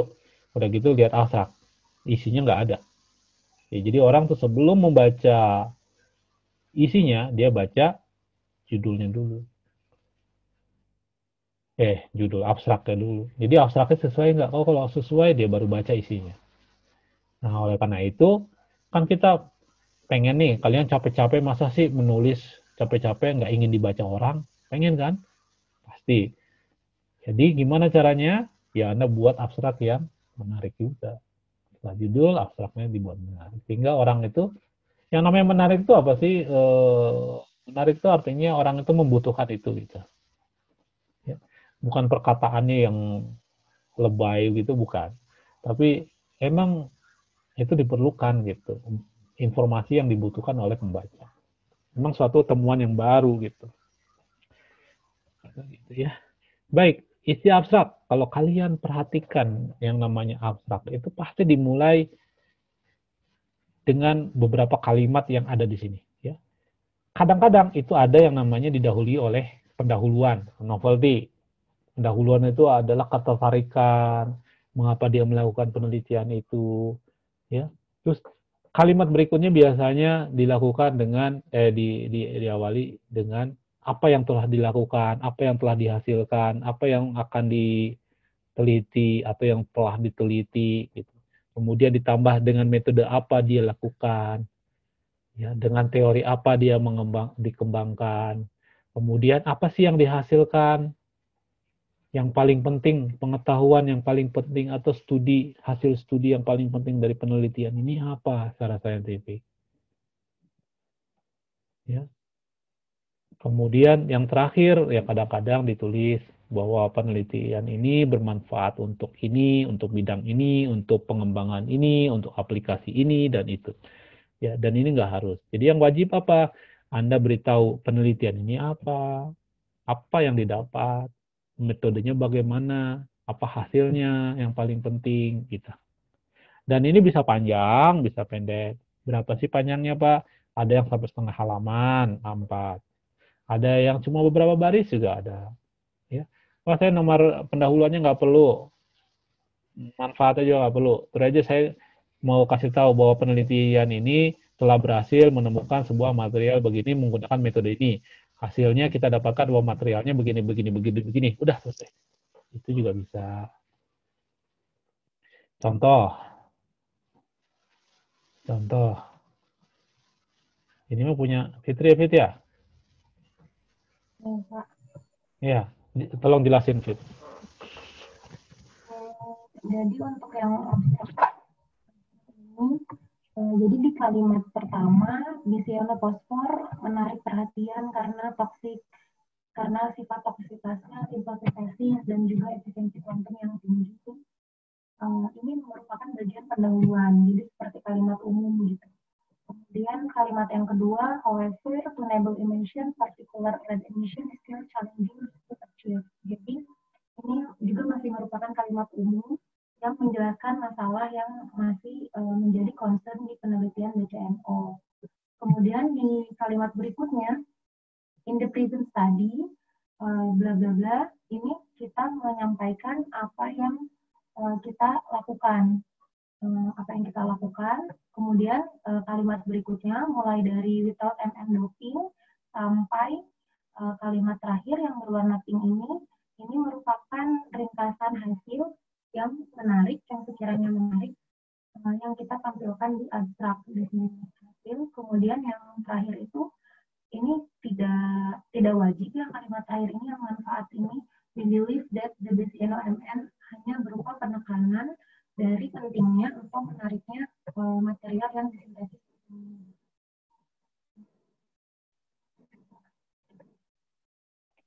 Baik, terima kasih, Fit. Ya, seperti itu. Ya. Kemudian ini yang lain juga ya. Ini juga demikian ya. Ini kebetulan papernya beda ya, nggak apa-apa. Ya, paper yang lain lah, ini tentang engineering ya. Bagaimana dia menuliskan introduction-nya, pembaruannya, bagaimana dia menyampaikan apa yang sudah dilakukan. Terus yang terakhir, apa hasilnya, begitu ya. Kemudian ini juga sama, di bagian terakhir ada tambahannya, yaitu apa nilai advantage-nya. Ya. Seperti itu. Baik, sampai sini dulu lah ya, abstrak. Ada yang mau ditanyakan nggak? Atau kita mau masuk introduction? Supaya kalian nanti tugas minggu depan sudah ya abstrak dulu lah. Jadi minggu depan abstrak presentasi, tapi kalian sudah bisa mulai menulis semua dari sekarang. Ya, walaupun salah-salah nggak apa-apa, karena kita belum pelajari, misalnya nggak apa-apa. Tapi nanti setelah kita pelajari, kalian koreksi. Ya, tapi kalau misalnya saya buatnya nanti aja Pak belakangan, itu nggak akan selesai. Ya buatnya sekarang. Ya, kalian sudah mulai mencicilnya, menuliskannya dari sekarang. Baik, sampai sini dulu. Ada yang mau ditanyakan? Saya Pak Anis, Pak. Ya, silakan Anis. Ada dua pertanyaan, Pak. Yang pertama mengenai afiliasi, Pak. Misalkan kita tadi yang disebutkan Bapak tadi ada dua instansi gitu, Pak. Itu sebaiknya instansi yang pertama itu instansi ITB atau instansi tempat bekerja, Pak? Itu yang pertama, Pak. Oke. Yang kedua, terkait keyword yang itu kan nempel banget di abstrak. Apakah biasanya Bapak menggunakan keyword itu difilter dari abstrak, dan urutannya itu juga urutan kata yang pertama kali dijumpai dari abstrak, Pak? Misalkan dari atas ke bawah, dari bagian abstrak itu kan ada urutan katanya kan yang pertama kali dijumpai terus ditulis berurutan, atau apakah seperti itu Pak teknik yang Bapak biasa gunakan? Terima kasih Pak. Baik. Terima kasih Anis ya. Jadi begini, untuk afiliasi, coba di sini ada afiliasi. Fitri Aulia Permatasari, 1. Ya, seandainya Fitri punya 2 afiliasi, satunya lagi adalah di mana begitu ya, Universitas X gitu, maka yang didahulukan ya yang paling banyak dipakai aja. Misalnya di situ kan banyaknya 1 ya. 1 itu di mana? Departemen of Physics, di fisika kita. Jadi 1 didahulukan. Ya. Kalau emang kalian bekerjanya banyak di universitas yang sekarang, ya itu yang didahulukan. Jadi nanti penulisannya kayak menulis, di sini nih ada nih ya, Ferry Iskandar 1,2. 1 itu artinya Departemen of Physics, 2 itu adalah Research Center for Nanoscience. Pak, kan nomor 3 lebih, misalnya nomor 3 itu kan di Hiroshima nih. Nomor 3 kan lebih banyak ini. Ya, namun dia namanya ke sini. Jadi Misalnya begini, nomor 2 itu adalah universitasnya Fitri di tempat lain, gitu, Universitas X. Kemudian saya afiliasinya yang kedua adalah research center. Maka di sini 1,2, di sini 1, saya jadi 1,3. Karena yang pertama kali keluar itu yang diurutkan di depan. Ya, itu. Biasanya saya seperti itu. Meskipun saya nggak ngecek orang lain gimana. Bisa jadi, tapi saya nggak pernah melihat Fitri Aulia Permatasari tiba-tiba sini nomor 5 di atasnya. Enggak. Biasanya diawali dari nomor 1 gitu. Jadi nggak ada urutan, bukan berdasarkan abjad. Tapi berdasarkan pertama kali keluar di atas. Jadi kayak gini kan 1, 1, 1, 2, nggak 1, 3 ya. Meskipun di sini mungkin ini lebih pengaruh universitasnya, enggak 1, 2, di sini jadi 3. Gitu. Itu pertanyaan nomor 1. Pertanyaan nomor 2 itu tentang keyword ya. Keyword itu gimana caranya? Tadi nggak dibahas ya. Keyword juga penting. Pemilihan keyword tergantung dari jurnalnya. Ada yang minta 5, ada yang minta 4, ada yang minta 3. Biasanya 5. Keyword itu gunanya untuk apa? Keyword itu untuk mengelompokkan. Pertama, paper kalian itu di mana tempatnya. Yang kedua, keyword itu untuk mempermudah orang mencari paper. Nah, pemahaman saya, keyword itu saya tuliskan adalah kata-kata yang tidak ada di judul dan di abstrak. Mengapa? Karena judul dan di abstrak itu kalau kita cari sudah ada. Maksudnya bisa dicari dengan keyword yang ada di sana. Kalau misalnya saya mau mencari tentang BCNO, judulnya sudah ada. Ya, saya tidak perlu nambahin keyword lagi. Karena orang akan mencari BCNO cukup dari judul dan abstrak itu sudah dapat. Nah, apa yang nggak ada di sana saya tambahkan di keyword. Misalnya, di dalam paper ini nggak ada tulisan semikonduktor. Misalnya ini ada semikonduktor gitu. Atau misalnya fosfor. Fosfor itu selain fosfor apa sih?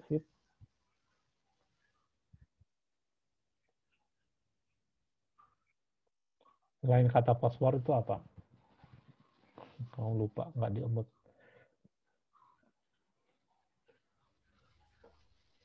Fosfor, misalnya material fosfor itu misalnya material fosforescence, misalnya, atau apa lagi, Fit? Fluorescent, ya. Tapi itu agak sedikit berbeda memang. Ya, itu bisa diganti. Misalnya quantum efisiensi. Quantum efisiensi ada kata lain, ada namanya quantum yield. Ya, kita bisa masukin quantum yield karena perkataannya itu sama tapi nggak ada di abstrak kita gitu. Ada yang seperti itu, ada yang untuk pengindeksan. Pengindeksan misalnya saya tetap masukkan meskipun di dalam sini ada ya. Ya saya masukkan fosfor gitu kan. Saya masukkan pena seperti itu juga. Jadi yang sudah ada di abstrak saya masukkan lagi. Yang ada di judul saya masukkan lagi 1, 2, 3 kata juga ada. Namun kesini-sini saya tahu bahwa keyword itu sebetulnya lebih banyak digunakan untuk pengelompokan material kita. Itu ya, maksudnya untuk mempermudah orang lain mencari paper kita. Apalagi misalnya dari sini, ini keywordnya apa aja, Fit? Masih ingat nggak? Solid state. Kenapa? Solid state process. Nah, solid state process. Di sini nggak ada prosesnya seperti apa kita bilang, misalnya solid. Oh, udah ada deh solid state method ini. Ya, seperti itu ya. Jadi kalau pengetahuan saya seperti itu, tidak baku dalam arti harus semua yang ada kata di sini kemudian kita tambahin di keyword. Enggak, malah menurut saya sebaliknya. Enggak, yang enggak ada kata di sini, tapi kita berharap kalau orang mencari itu keluar paper kita. Itu. Mudah-mudahan bisa dipahami. Baik, ada lagi? Siapa yang belum? Yang belum bertanya hari ini siapa? Azwar sudah. Ani belum bicara dari tadi, Ani. Kalau saya malah ini sih, bukan masalah abstrak kata ini. Kalau saya tuh malah tadi tuh awal saya kira Bapak mau review masalah penggunaan Mendeley dan teman-teman.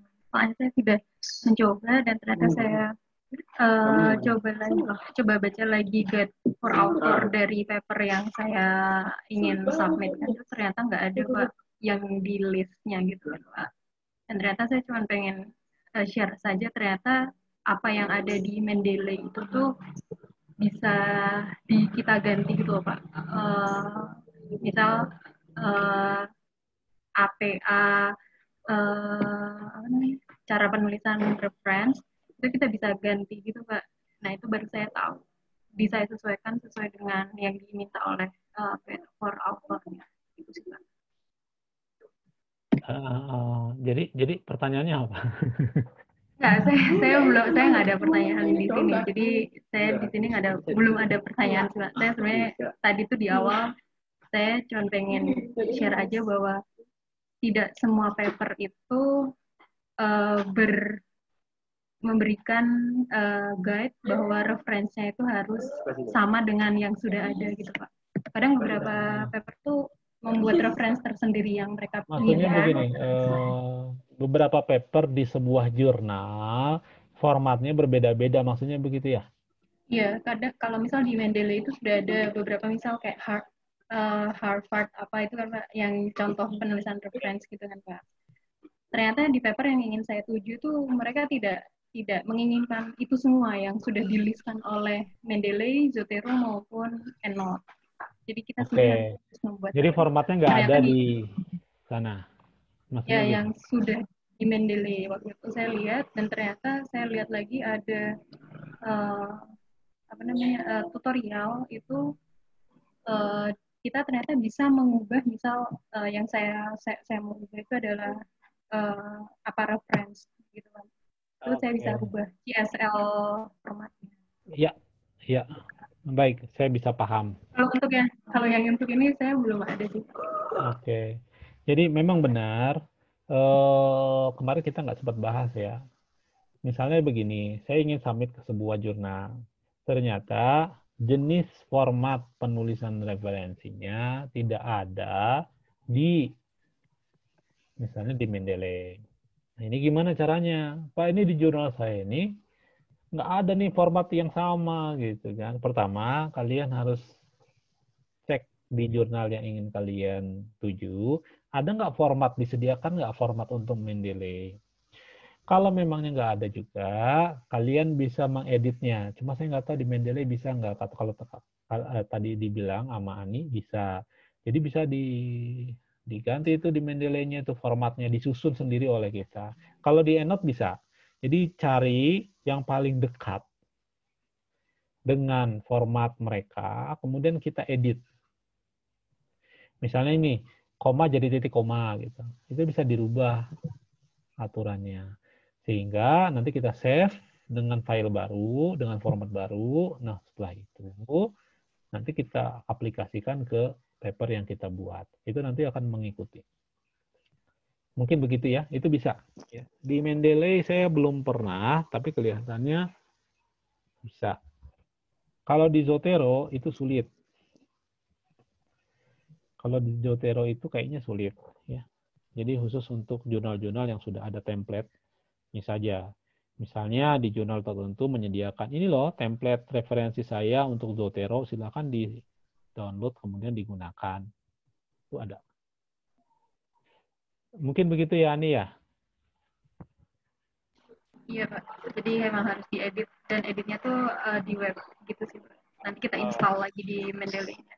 Bisa ya, baik. Itu bagus. Nanti kalau ada waktu boleh sharing.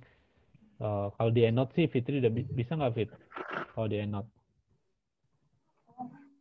Maksudnya bisa sih bisa. Maksudnya bisa menjelaskan nggak nanti ya?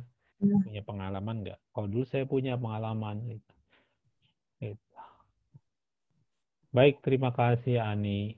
Kemudian di bawahnya Prihatin Oktivasari. Ya Pak. Silakan, ada komentar atau apa? Cukup sih Pak, insya Allah saya memahami insya Allah. Udah Oh, cukup, materinya bagus banget. Iya. bukan begitu. Kalau misalnya ada yang mau ditanyakan gitu kan, silahkan. Atau Eh, sel- ya silakan. Kalau selama ini sih karena kebetulan saya PRS juga Pak, kayak Pak Junius. Jadi sebetulnya sudah pernah submit dan sudah accepted juga. Dan ini saya sebenarnya sedang proses juga ingin mencoba untuk yang Scopus Q1 maupun Q2. Tapi kemarin sempat di reject Pak punya saya yang untuk Q1. Baik, baik. Oke.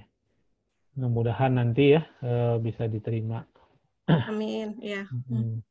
Baik, terima kasih. Berikutnya siapa yang belum tadi? Feriska. Ya, Pak. Yang ingin saya tanyakan terkait pembuatan grafik, Pak.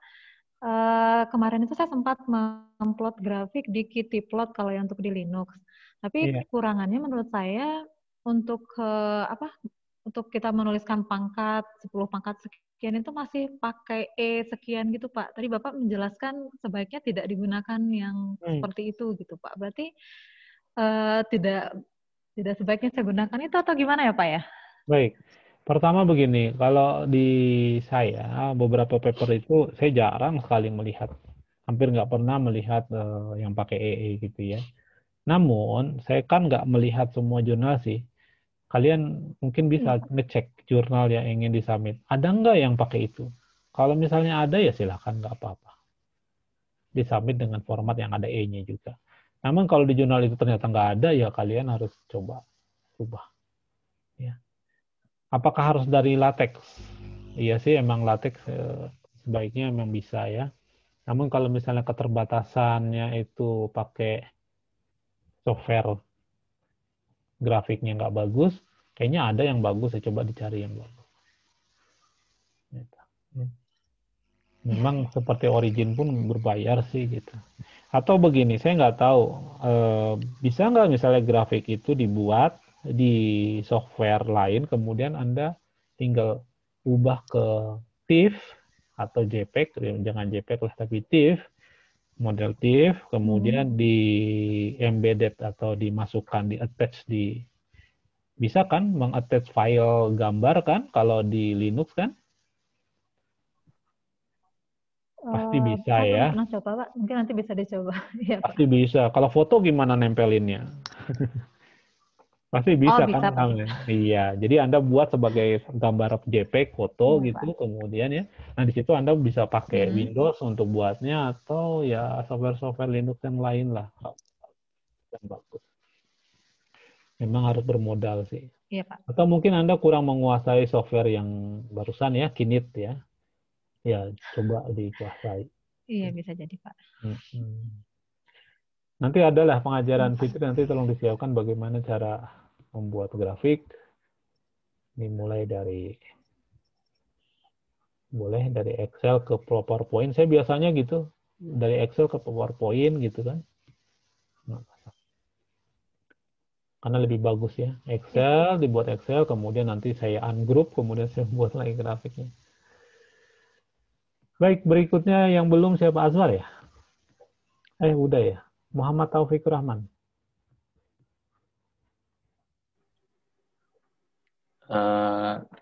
Penjelasan sampai abstrak sudah cukup jelas sih Pak, belum ada pertanyaan. Baik, baik. Jadi tugas kalian. Bapak, mohon maaf saya baru keingetan mau bertanya. Eka. Iya silakan Eka. Kadang Pak suka lihat abstrak yang mencantumkan grafik gitu Pak. Nah itu pertimbangannya seperti apa gitu Pak, dan apakah bagus memang ada grafiknya atau tidak gitu Pak? Kasih. Kalau pengalaman saya tuh hampir tidak pernah melihat ada grafik di abstrak. Pengalaman saya. Kecuali graphical abstrak. Beda ya. Ini nama-namanya mirip. Maksudnya gini. Saya punya abstrak nih, kemudian saya di tengahnya ada grafik, itu nggak ada. Tapi graphical abstrak itu ada. Graphical abstrak itu apa? Graphical abstrak itu adalah gambar yang menggambarkan paper kita itu tentang apa begitu. Ya, itu namanya graphical abstract. Ya, namun bukan di dalam abstrak ini ya, dia di luar kalimat, dia ada sendiri namanya graphical abstract. Jadi di beberapa jurnal, saya sharing aja deh, harusnya saya bisa masuk ke ya, advance material ya harusnya.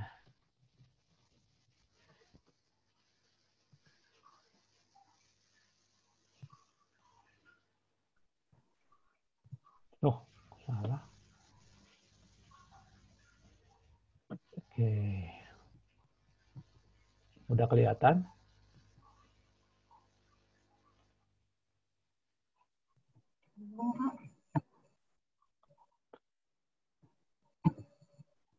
Sekarang?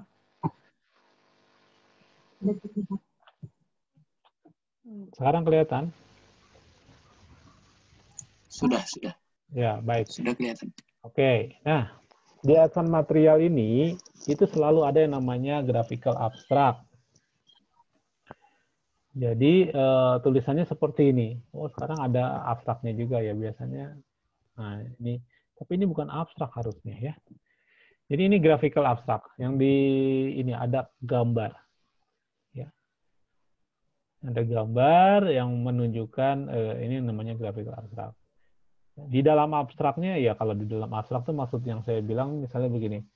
Kalau Anda punya paper gitu kan, di dalam kalimatnya itu misalnya seperti pada gambar gitu ya, di tengah-tengahnya itu ditunjukkan bahwa seperti pada gambar di samping atau pada figur 1, 2 itu tidak disebutkan seperti itu. Dia seolah-olah berdiri sendiri, ini tidak dijelaskan oleh ini gitu ya. Namun secara garis besar ya ada lah gitu. Ada hubungannya memang. Tapi tidak dijelaskan secara detail. Gambar ini adalah gambar ini gitu enggak. Atau seperti pada gambar di samping itu enggak. Ya, ini juga gambar kalau kelihatan ya. Ini juga gambar. Ini adalah graphical abstract. Beberapa jurnal yang bagus memang diminta kita untuk memberikan graphical abstract. Ini juga ya. Kalau Anda lihat ini mungkin bentuknya kayak gini. Ya. Anda harus bisa buat seperti ini. Menarik. Pertama, tidak boleh ada huruf yang kecil. Huruf itu harus jelas. Oleh karena itu biasanya menggunakan Arial. Jangan menggunakan Times News Roman atau yang sejenisnya. Semua ya ini dibuat menarik. Dibuat seperti 3 dimensi ya. Dan ini bukan grafik yang ada di dalam arti kalau grafik yang ada di dalam itu biasanya gambar temnya satu sendiri dan lain sebagainya. Meskipun kalau di advance material enggak ya. Tapi kebanyakan seperti itu. Ini seperti dibuat ulang. Jadi bukan grafik dengan figur 1, figur 2 gitu enggak. Tapi mungkin gabungan dari beberapa gambar di dalam paper tersebut. Baik, terus ada free sample issue. Coba kita lihat.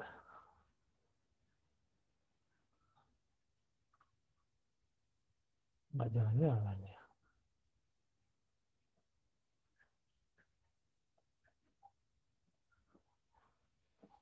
Salah. Kok nggak balik lagi ke sini? Ya sudahlah. Kira-kira demikian. Ya. Tadi siapa yang bertanya? Eka, Pak. Nah, bisa dipahami? Ini ada yang paling mudah ya, kayak gini boleh ya minimal kayak gini lah ya. Yang namanya graphical abstract. Tapi ya bikinlah yang bagus, lebih bagus dari ini. Kayak gini juga boleh. Baik, ada yang mau bertanya lagi? Baik, kalau tidak ada, saya mau ngambil absensi. Di mana absensinya ya?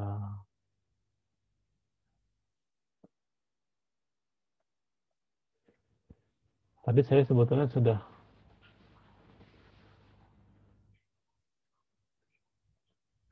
Nggak klik-klik, nggak bisa. Nggak bisa masuk ya. Oke. Tadi sebetulnya sudah diaktifkan ini. Oke, daftar pertemuan kuliah hari ini baru 3. Siapa yang hadir? Ani hadir. Muhammad Iqbal tidak hadir. Eka Silvianti Rahayu hadir. Fauzia Puspa Lestari nggak hadir. Hadir, Pak. Mana Fauzia? Fauzia? Nggak ada ya. Muhammad Kita belum Edi ada, gimana? Iya. Yang gimana nantilah. Muhammad Yan Pandu Akbar nggak ada. Yunita Anggra ini nggak ada. Fikri Heda Murdaka nggak ada juga. Loh, kok semua sedikit? Yang sit-in siapa? PRS, Pak. 30 berapa? Yang PR. Saya putus, mohon maaf.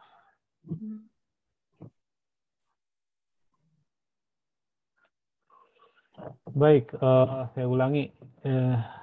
Siapa 30? Dari Anis dulu. 2. Anis. 302 302 17 17 17016 016, Pak. Ini. Mas Raka tolong, Mas.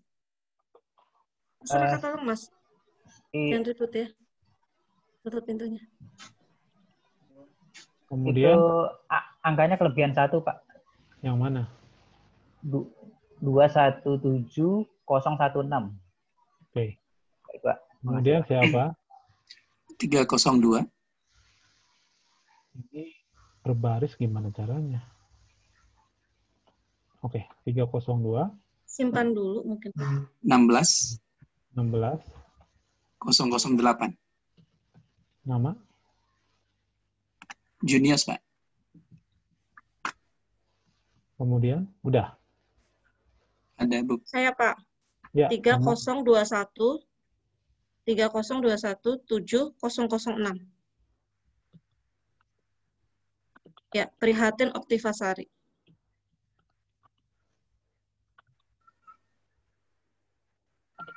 ada lagi? Tidak ada. Jadi 1, 2, 3, 4, 5, 6, 7, 8. 8 orang ya. Baik, saya simpan. Oh, kok dosennya tidak hadir tuh gimana? Oke. Belum saya isi.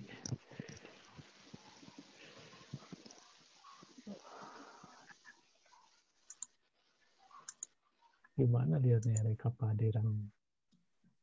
Nggak keluar ya nama-nama yang itu masih belum keluar. Barusan nggak ada. Muhammad kan katanya besok baru bisa disetujui. Oh begitu ya. Baik. Mungkin karena baru PRS, Pak. Di ini pusatnya. Oh gitu, ya.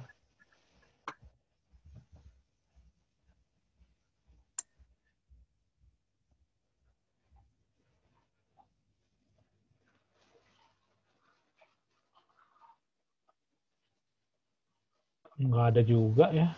Padahal saya sudah isi tapi tidak ada. Nama-nama kayak Anis itu nggak ketemu di mana, padahal sudah diisi.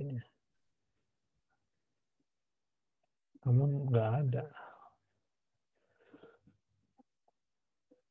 Baik, oke, kalau begitu hari ini kita cukupkan dulu sampai di sini. Kita akan ketemu lagi minggu depan. Tolong diingat tugas kalian nanti presentasi tentang abstrak. Tentang abstrak kalian, meskipun nanti belum selesai nggak apa-apa, boleh ambil contoh dari paper. Pak, saya mengikuti seperti ini. Ya, satu paper saja. Nah, ini paper yang saya ambil contoh untuk membuat abstrak saya. Bukannya kalimatnya sama, tapi strukturnya sama. Dimulai dari introduction, kalau emang dimulai dari situ, atau dari hasil boleh, ya, dan dari metodenya atau dari manfaatnya, gitu ya. Kalau ada silahkan ditulis.